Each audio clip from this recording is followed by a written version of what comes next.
Hello friends, आज हम आपके सामने लेकर आए हैं एक रेस प्रिंटिंग टेबल का सेटअप, जो कि सेटअप किया है यूनिवर्सल एंटरप्राइजेस ने। हम इस तरीके की ग्लास टेबल्स बेसिकली इंट्रोड्यूस करते हैं मार्केट में, और ज़्यादातर हम ये काम फुटवेयर इंडस्ट्री के लिए करते हैं। इसमें कि जैसे कि आप देख पा रहे हैं, ये ग्लास टेबल है जो कि ग्लास, एल्यूमिनियम और पाउडर कोटेड स्ट्रक्चर के साथ प्रिपेयर किया गया है। इसके ऊपर ड्राइंग के लिए ऑटोमेटिक ड्रायर्स हैं, जो कि बेसिकली मटेरियल को ड्राई करने के लिए होते हैं। अभी आप जैसे कि यहाँ देख सकते हैं, पहले यहाँ मार्किंग्स करके प्लेस किया जाता है कंपोनेंट्स को, और फिर इसके बाद अभी इसको प्रिपेयर किया जा रहा है प्रिंटिंग के लिए। बेसिकली सेकंड टीवी पे हम आपको शो करेंगे कि कैसे क्या प्रिंटिंग होती है। तब तक के लिए आप ड्रायर देख सकते हैं इन फ्रंट ऑफ यू।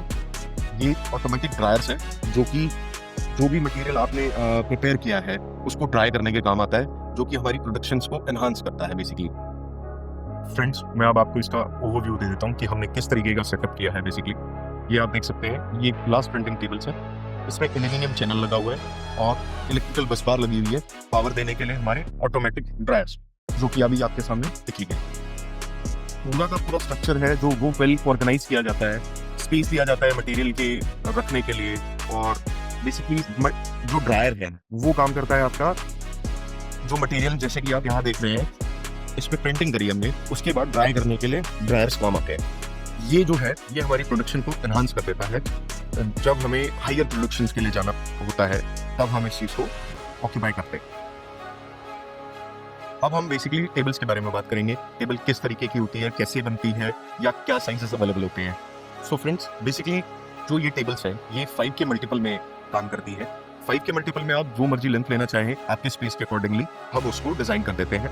उसके बाद टेबल जो है वो ग्लास से इक्विप्ड होती है और aluminium channel. This is the most crucial part of a table, जिसमें स्टॉपर्स लगे होते हैं। इसी के थ्रू हम प्रिंटिंग की सेटिंग्स करते हैं, जो यहाँ पर फ्रेम्स वगैरह आते हैं। जो ये ग्लास टेबल है ये बेसिकली प्रिंटिंग के अंदर एक सिर्फ बेस है, जो बेस दिया जाता है किसी भी ऑपरेटर को कोई भी मटेरियल एग्जैक्टली प्रिंट करने के लिए। जैसे कि ये डिजाइन है, ये बेसिकली एक छोटा कंपोनेंट है, बट जो यूजुअली इन टेबल्स पे करता है, जैसे कि आपको मार्किंग में भी दिख रहा होगा, ये जो हम यूज करते हैं स्पेशली इन जो टेबल्स को फुटवेयर इंडस्ट्री में वो यूज करते हैं इस तरीके के वैम्प्स के लिए। आप देख सकते हैं इस पे भी डिजाइन है। ये बेसिकली वाटर बेस्ड प्रिंटिंग है।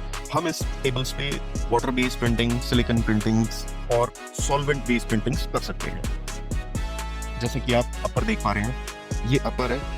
शू अपर्स में भी काफी तरीके की क्वालिटीज आती है, जैसे कि नेटेड अपर, जैसे कि मैश अपर। तो उस तरीके के अपर्स के लिए ये टेबल्स यूज की जाती है, मोस्टली वाटर बेस के लिए।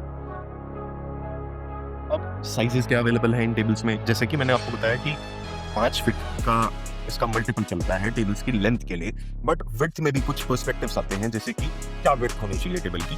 विड्थ स्टैंडर्ड जो चलती है मार्केट के हिसाब से वो 3.5 फीट चलती है, और अगर आपने बेसिकली छोटे कंपोनेंट्स पे काम करना है तो आप जा सकते हैं 4 फीट विड्थ के लिए। जो विड्थ मेजर होती है किसी भी टेबल की, वो यहाँ से लेकर वहां तक का डिस्टेंस होता है।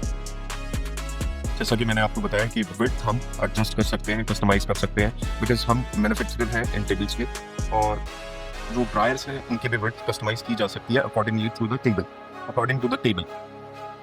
ये जो आप देख पा रहे हैं ये ऑटोमेटिक ड्रायर्स है जो कि 2 and 4 मोशन में वर्क करते हैं। फ्रेंड्स, अब हम बात करते हैं ऑटोमेटिक ड्रायर्स की। ये ड्रायर्स जैसा कि मैंने आपको पहले भी बताया कि हम कस्टमाइज कर सकते हैं, बिकॉज जो मैन्युफैक्चरिंग है वो हमारी ही है, और इसको आपकी टेबल के अकॉर्डिंगली कस्टमाइज किया जा सकता है बेसिकली विड्थ के लिए। अगर आपको डिजाइन्स भी कुछ चेंज कराने होते हैं तो उसके लिए भी हमारे पास प्रोविजन होता है। अब ये ड्रायर वर्क कैसे करता है, ये बेसिकली जब आप कोट लगा देते हैं, आपने फर्स्ट कोट लगाया या सेकंड कोट लगाया, बेसिकली वाटर बेस की मैं अगर बात करना चाहूँ तो ये उस चीज को इवेपोरेट करता है वाया हीटिंग। आप देख पा रहे हैं इस पे एयर ब्लोअर्स लगे हुए। ये एयर ब्लोअर्स हॉट एयर को पुश करते हैं, बिकॉज इसके अंदर एक हीटिंग एलिमेंट्स का कंसेप्ट है। ये हॉट एयर को नीचे की तरफ पुश करते हैं और एक ड्राई एनवायरनमेंट क्रिएट करते हैं किसी भी प्रोडक्ट के ऊपर। तो प्रोडक्ट के ऊपर जब हीटिंग एनवायरनमेंट क्रिएट होता है तो वाटर बेस का जो वाटर होता है वो इवेपोरेट हो जाता है, और हमें एक क्लीन और फिनिश प्रोडक्ट अवेलेबल होता है, या फिर हम कह सकते हैं कि दूसरी कोट के लिए रेडी किया जाता है।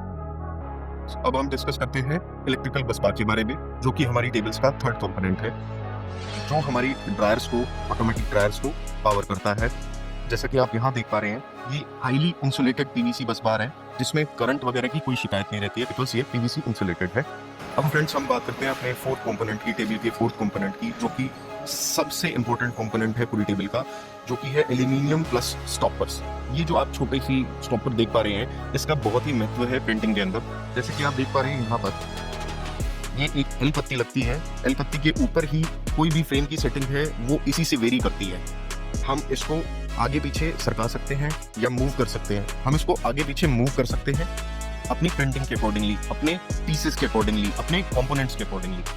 फ्रेंड्स, हमारे रेस प्रिंटिंग सेटअप में 3 तरीके की मशीन हो रही है जिसको हम डार्क रूम में डिनोट करते हैं। पहली होती है फ्रेम स्ट्रेचर मशीन, जिसमें जैसे कि आप यहाँ पे देख पा रहे हैं स्क्रीन स्ट्रेच करने के लिए, बेसिकली ये जो कपड़ा है इसको स्ट्रेच करने के लिए ये मशीन काम में आती है। सेकेंड मशीन है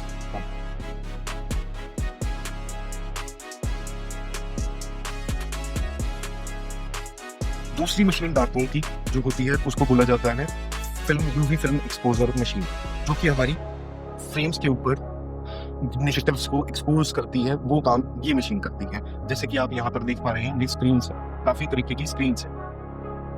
इन स्क्रीन्स को एक्सपोज किया जाता है इस फ्रेम के ऊपर, ये काम ये वाली मशीन करती है। और जो थर्ड वन हमारा कंपोनेंट है या मशीन है डार्क रूम की, वो है फ्रेम ओवन, जिसमें हम कोटिंग करने के बाद फ्रेम स्ट्रेचर से जब हम किसी भी फ्रेम को उतारते हैं कपड़ा खींचने के बाद, उसके बाद कोटिंग करके सुखाते हैं, तो वो काम ये मशीन करती है जिसको बोलते हैं फ्रेम।